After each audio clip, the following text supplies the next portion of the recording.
Yes, sir. Will Howard showed up and showed out at Ohio State's Pro Day.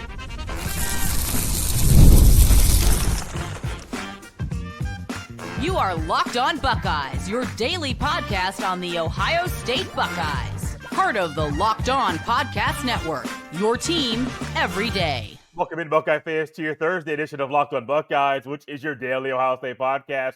Part of the Locked On Podcast Network, your team every day. I'm your host, Jay Stevens, also the host of the Jay Stevens Podcast. And during today's show, we'll discuss the Buckeyes that tested off the charts at the Pro Day. But first, all eyes are on Will Howard once again, because now it's his time to shine at the Pro Day to show off his skills in front of over 140 NFL personnel that flocked to the Woody Hayes Athletic Center. And Will Howard did what he was supposed to do. He showed up. He showed out. He was 65 of 67 on the throws on the day, and a 20-minute workout. The 2 incompletions were drops, which was a big, big deal based off of what Will Howard did at the Combine. Following that up with this performance in the Pro Day, not only did he do what he was supposed to do, he also is going to make himself move up draft charts because he is a guy that is showing the ability to throw the ball all around the yard and to be a quarterback a lot of NFL teams would want leading their offense. And Will Howard knew this moment was going to be huge. And it was going to be magnified because of what happened at the Combine. Combine performance, good or bad, no matter what. The Pro Day at Ohio State is always one of the most well-attended Pro Days every single year. NFL teams are going to send multiple guys there to watch multiple players. And right now, Will Howard was a guy that there were questions about. I mean, there are still questions about Will Howard, the player. I'm not saying he's a perfect prospect. But with the quarterbacks that are coming out right now in this year's draft, Will Howard wants to prove that he's the best quarterback in the draft. You got a lot of game film. Your best film was in your final year playing college football, which benefits you as a player. It doesn't force teams to have to go back 2 or 3 years to find your best film. Your best film was what they saw from you last year. And when you think about what he's done for you lately, he won a national championship. He orchestrated an offense. He was a game manager and managed it in the way that NFL teams want the quarterbacks to manage a game. I mean, he checks a lot of boxes. And when you have 142 NFL personnel there, 6 NFL coaches from the Bears, the Falcons, the Saints, Cowboys, Steelers, and Patriots, and then 5 NFL GMs were in the house as well, from the Falcons, Packers, Steelers, Bears, and Saints. That adds a lot of pressure. But Will Howard overcame a lot of adversity and handled pressure very well this past year. So in this moment where it's different than something that happened on the field, it's the continuation of the biggest interview you've ever had in your life, you can handle the pressure. I mean, post-workout, he was all smiles. He was really happy to be back with this guy, throwing the football and being able to be back inside the Woody and be home. He was able to throw the football to Emeka Buka and G. Scott Jr., as well as Carnell Tate, Brandon Ennis, Bryson Rogers, Travion Henderson, and Myan Williams. We'll talk about Myan Williams later in the show and why he was at the Pro Day just a day ago.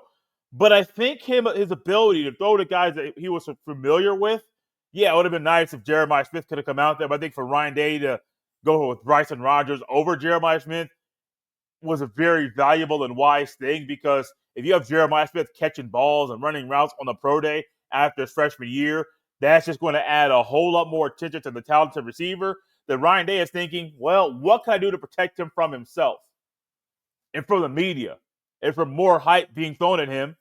Keep him out of the Pro Day. I ain't mad about it. But you got running backs, you got a tight end, you got receivers. You got guys you're very familiar with, except for Myan Williams, who was the one guy that caught passes from Will Howard that Will Howard didn't play it down with. But he knows the Woody. He knows the field. He knows the home that is the Woody Hayes Athletic Center. He knows that very, very well. So while there was no chemistry between on-field chemistry between Myan Williams and Will Howard, it was still pretty big to throw the ball to a running back that you don't know while throwing the ball to a running back you know very well. For NFL teams to see a different side of you, I think it was very, very wise.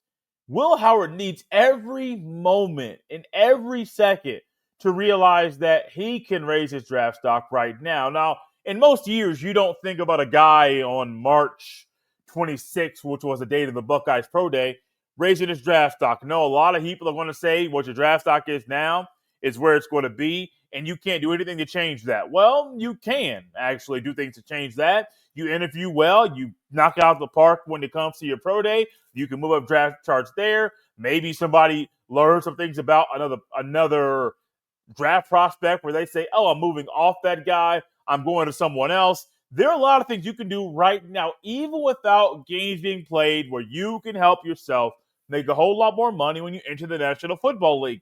Will Howard needs to do that. This is also a massive benefit for Lincoln Kienholz and Julian Sand and Tavia St. Clair to see Will Howard in action.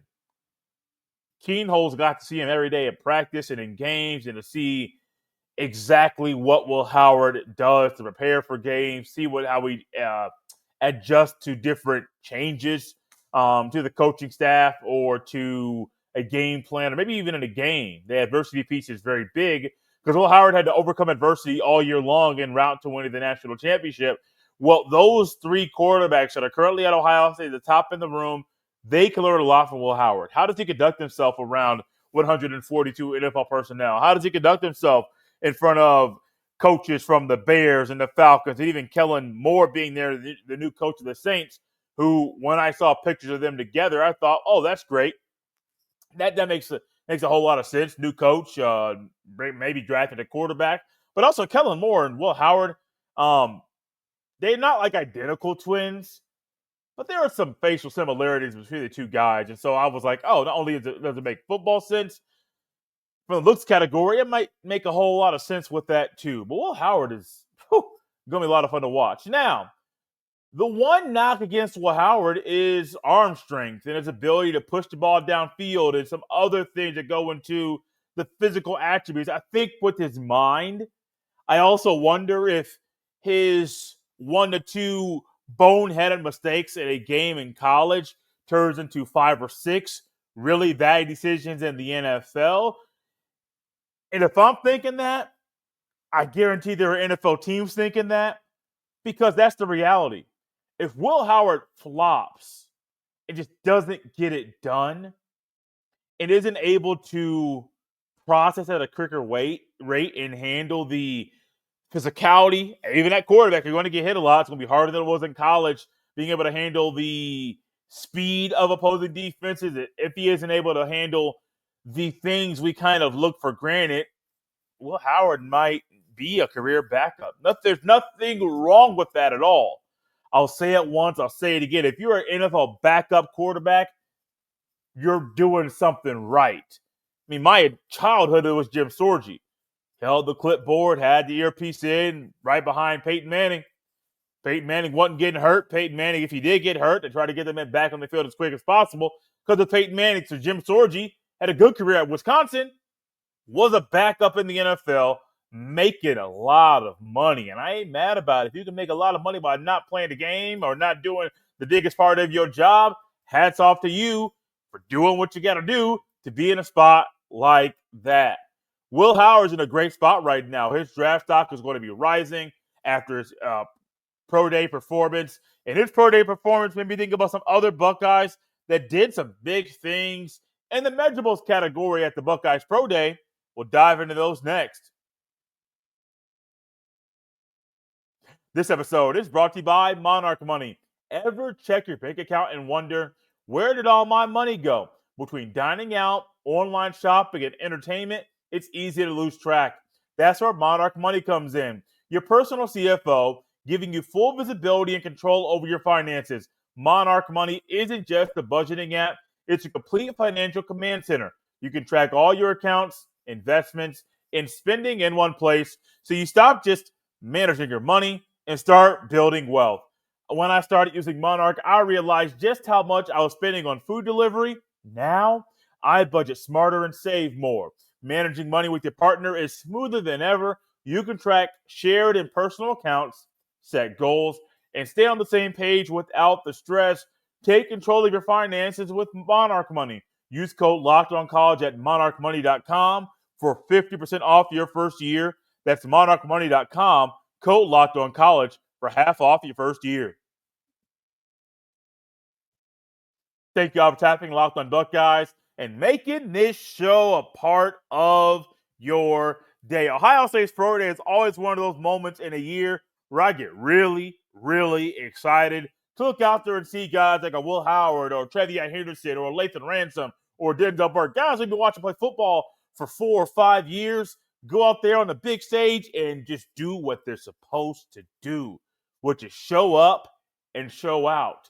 While Will Howard was 65 of 67, and those 2 incompletions were drops, that's something that's measured. You can measure. Well, there are some Buckeyes that had some stuff that they did at the Pro Day that wowed me as well. The first one, we know we got to talk about the speed, because you know what speed does on the football field?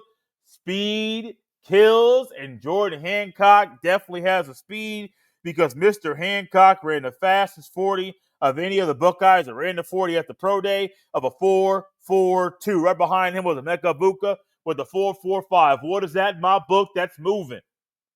You're moving really fast. Now, could it have been faster on the electronic time? Yes.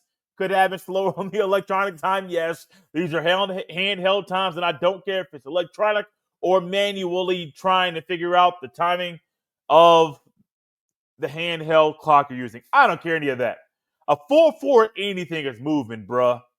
It's moving a lot, really, really fast. I mean, the older I get, the more appreciative I get of guys that run 4.4s, even run a 4.5, like a Cody Simon who ran, I do believe, a 4.49. I really appreciate those guys because that's moving. And they're reminding everybody, you say a 4.4 is slow, watch me on the field. Okay, you fast. You say a 4.59 is slow, okay, watch me on the field. You're going to say you fast. Why? Because the average person can't run below a 5-second 40. Yes, the average person can't do it, which goes into how big the accomplishments are of these guys. Some other 40 times from the Pro Day. Josh Fryer ran a 5.09, 5.09. Ty Hamilton, 4.95. Moving on down the list, Lathan Ransom, 4.53, which is impressive. Absolutely impressive. Some people may have said Ransom may have been a 4.63 or 4.64 kind of guy. Running a 4.53, especially when you come back and had multiple season-ending injuries and people are wondering what your medicals would be like and how would you physically look and prepare for this moment. It looked like he did everything he's supposed to do. Running a 4.53 once again. That's moving Lathan Ransom. I'm here for it. G. Scott Jr. ran a 4.60, a 4.60, and then said Simon Jolie of a 4.59. There weren't all the guys that could have participated in the 40. They did not participate in said 40. I really wonder why someone would not want to run unless you really, really, really, really, really slow. But my gut tells me a lot of these guys aren't really, really, really, really, really slow. I didn't know I'd be able to repeat that, but pat on the back for myself being able to knock that out the park. That's great. I love it. Some other things that really pop out to me. Let me go here. It was the vertical jump. Abuka, 38-inch vert. Josh Fryer, 34-inch vert. For a guy that's 6'4", 318, that's pretty explosive, young man. Some other stuff that kind of stands out. Ty Hamilton, 32-inch vert. I'll come back to that one later. Donovan Jackson, 32.5 inches. Lathan Ransom, 36.5. G. Scott Jr., 35. Cody Simon, 33.5. And then Tua Malowau, 35.5. The one that I wanted to come back to, once again, Jordan Hancock has the fastest 40, and now he has the highest vert of 41.5 inches. Man, are you a freak of nature? And did Ohio State fans take you for granted? These are questions I'm asking myself out loud while we're here on the show, because I truly wonder if a lot of Ohio State fans just took for granted the expertise and the mindset and the ability to pick up things, to process things at an elite rate, while also moving very fast and being very explosive, going from playing a nickel corner spot to playing a deep safety spot and not missing a beat. Jordan Hancock is making himself money. Will Howard is making himself money too, but so is Jordan Hancock. And it wouldn't shock me, and I don't see day 2 pick. I think the talent is there to be a day 2 pick, but based off the film we saw, a lot of what he did went unnoticed too, so it's really hard to say, is he a 4th-round pick or a 5th-round pick without going to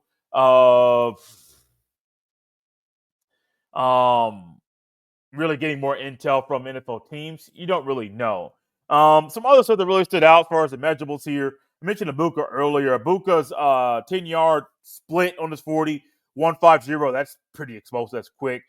His 20-yard split on his 40 at 257. That's pretty quick. His pro shuttle drill, 4-1-2. I don't know who had the video, but there's video circulating around of Emeka Ibuka doing that drill, and he is ready to go. One thing I didn't want to go past here really anymore were the reps on the bench press. I'll go through the lower ones first, the ones that were in the 20s and then ones in the teens. But there are a few guys that you could tell they eat push-ups for breakfast because, man, they were bouncing that bar off their chest. Not literally bouncing it, but they hit the chest, back up, back up, back up. And it was a rate that these dudes are just killed. It's what you want, man. You want guys to show up to a pro day ready to go and to play and to do their best. Some reps at 225 pounds. Hancock had 14 reps at 225 pounds. Quinshon Judkins, 24. That's great for the running back. Lathan Ransom, 20. Jack Sawyer, 21. G. Scott Jr., 25. Simon, 21. Tumaloa, 24. I'm not knocking those guys. But the ones that I love the most, and you're going to see why, Josh Simmons at 34 reps at 225 pounds. Donovan Jackson, 32 reps. Ty Hamilton, 35 reps. These homies do their push-ups every morning, afternoon, and the evening. But when they wake up, when they go to bed, they do push-ups all day long. Because to be able to do 225 pounds on the bench press is an amazing feat. I don't care if you're doing it 20 times or one time. It's amazing to be able to do that. Then all of a sudden, if you say you do it at 33 and 34 times, yeah, you strong, bruh. You really, really strong. I know NFL teams don't put a whole lot of stock in some of this stuff. It's great to know somebody's 40. It's great to know somebody's a vertical jump and to see their explosiveness, the broad jump and those and things of that nature. But being able to go in there with everybody circled around you right there in the weight room, looking at you, getting ready to put that bar above you, and all of a sudden it's bam, bam, bam. And you got three guys on one team that are draft eligible that did 30 or more reps at 225. Y'all, I like it. I love it. You know the last part. I want some more of it because I want these guys to play football at Ohio State again. It's not going to happen. It'd be great if it was. But 100%, I would love for every player there to put on that jersey once again to show everybody and their mama, that's a phrase we're using today apparently, that they have what it takes. The pro day is fun. There were some measurables there. There were some guys that did not do bench press reps like Emeka Ibuka and Denzel Burke, not really surprising at all. Some guys didn't run a 40-yard dash like a Trevion Henderson and a Will Howard. I mean, I get it. I think it'll be very beneficial for both of them too. Because I think Will Howard runs a 4.7. Is that slow? No. Is it Mike Vick fast? Absolutely not. But is it good for Will Howard to be able to be there? Absolutely. It was also nice and good to see Myan Williams back in the Woody Hayes Athletic Center. We'll tell you why he was there next. We're all about the stats because numbers don't lie. And when it comes to the all-new Nissan Armada Pro 4X, the numbers are on an MVP level. With the ability to tow up to 8,500 pounds, it can quite literally carry the whole team, plus the gear, wherever you need to go. It's powered by a twin-turbo V6 engine, delivering the strength and performance to handle highways, back roads, and everything in between. And with room for up to 8 people, the Armada Pro 4X is built for big crews, big adventures, and even bigger memories. Whether you're exploring off-road trails or rolling up to the arena, the Armada Pro 4X brings power, versatility, and style wherever you go. Take your adventures to new heights in the all-new Nissan Armada Pro 4X. Learn more at nissanusa.com. The NCAA tournament is here, and so is the Bracket Breakdown. Locked On Podcast Network and Amazon Fire TV channels are teaming up to deliver NCAA tournament coverage like never before. Watch studio shows featuring former players and Locked On's local experts as they guide you through every upset, buzzer beater, and bracket matchup. Stream it all for free on Amazon Fire TV channel. Search Bracket Breakdown to see it all for free. It's your team every day. Thank y'all for tapping Locked on Buckeyes and making this show your first listen of the day. If this is your first time checking out Locked on Buckeyes, welcome and thank you for tapping into the show. Make sure you follow or subscribe to Locked on Buckeyes on the YouTube and wherever you get your fine podcasts. And make sure you hit the notification button so you get alerted every time a new video goes live. Speaking of going live, when that pro day was going live and there were a lot of Buckeyes there wearing the scarlet and gray, going through all those drills in front of all those people that are part of NFL teams. It was fun to watch. It was enjoyable. It made me miss watching Ohio State football on a Saturday or evening in the fall. And then I saw a guy out there, and I saw it in Word first before I see the picture of him, in Myan Williams. And Myan Williams is one of my favorite running backs in the Ryan Day era of him leading the Buckeye football program, because Myan Williams was a whole lot of fun to watch. No, he wasn't the fastest, he wasn't the strongest, battled injury just like Henderson has and other Buckeyes have throughout their Ohio State careers. But Williams being out there is big, because a year ago he went undrafted. He was recovering from an injury, and I think that really played into why he was undrafted, because he couldn't work out. He didn't do all the normal weekend things to prepare for the NFL draft, and now he's not giving up on his dream of playing in the National Football League. And I can't knock you for that at all. Now, for Myan Williams, on the sheet that I got, he was not listed as someone. They did the measurable stuff, the bench press, the broad jump, wingspan measurement, arm, hand measurement, all that good stuff. He wasn't listed there. But on-field drills, Myan Williams was there. I also wonder if it's too little too late. It's not a knock against him. I think there was an avenue for him. While it was very slim, there was an avenue for him, even right around the corner, for him to get to an NFL team. I do think that is true. However, the issue comes in with you're a year removed from playing football. What does that mean for your joints? What does that mean for your knees, for your ankles, all that good stuff? Because you ain't played ball in a while. I don't know. I have no idea. But if there's a place where you want to get back on the field, to work out, to see if that avenue is still open for you to play college football, in the NFL, that'd be great. And I hope Myan Williams is able to figure everything out for his post-collegiate career, to figure out if it's best for him to go to the UFL, the United Football League, or to go to Canada, or maybe the Arena League or the Indoor Football League. Now, it may be saying, well, Jay, he made more money at Ohio State than he did at these other universities. Okay, that may be true. But do you really want to play ball? And by Myan Williams being there at Ohio State's Pro Day, I think the consensus answer to that is yes, you want to play ball. Well, you got to go where you can play ball to get to possibly get to where the ultimate route for you, which is playing more ball. This sucks, man. He was so much fun to watch. The last couple of years, maybe even last 3 years, just getting hit by the injury bug. But that goes for everybody. There are going to be Buckeye players that linked and scheduled visits with NFL teams. I think Jack Sawyer.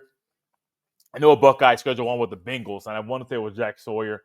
Quinshon Judkins had a long conversation with Mike Tomlin of the Steelers, who was at the Pro Day once again. Will Howard and Saints head coach Kellen Moore, as I mentioned earlier, had a long, lengthy conversation. Not mad about it, but this is what you want. You want your workout to be complete, then to go out there and talk to these coaches. I remember when my brother went to a Pro Day at Ball State University in Muncie, Indiana. He went to Butler, which is the FCS school, Butler University, same Butler that almost beat Duke in the national championship about 15 years ago. My gosh, that feels like a long time. Oh, man, it hit me kind of hard. My brother went to Ball State's Pro Day, and even though we were family, we couldn't get down on the field. We had to stay up on the upper level of a 2-level kind of workout area for the athletics. The athletes in the school, we were being on there watching him, and he was going through all the drills, the 40-yard dash and the 3-cone drill, and he was trying to go from playing defensive end to linebacker, and having to flip them hips and having to be able to move in space at a pretty decent rate.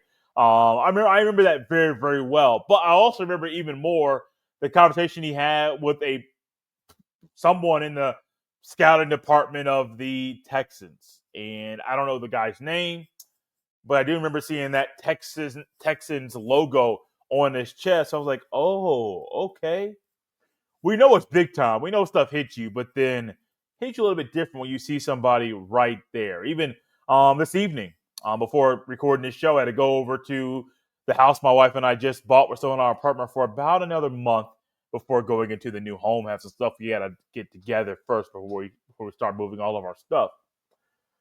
But I remember today when I was at the home setting up the Wi-Fi, and I was like, oh man, it started to hit me hard. Like really, really hard. This is ours.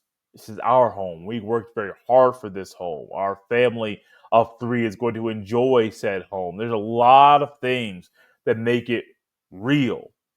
For Myan Williams, I think it's real for him, but it's going to become even more real when he, like Jack Sawyer, Tuimoloau, and Howard, has not just conversations with NFL teams, face-to-face conversations, but also when it comes to scheduling visits. And they may say, man, why didn't you play ball last year? What happened?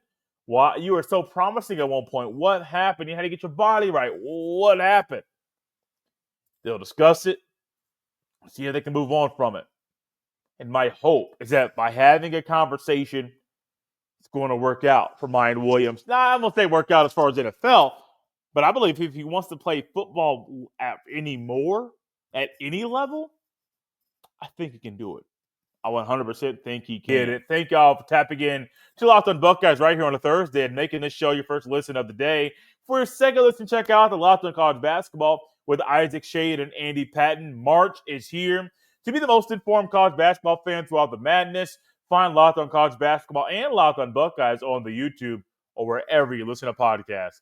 You can follow me on Twitter at jstevens07. Send every email to jstevens317@gmail.com.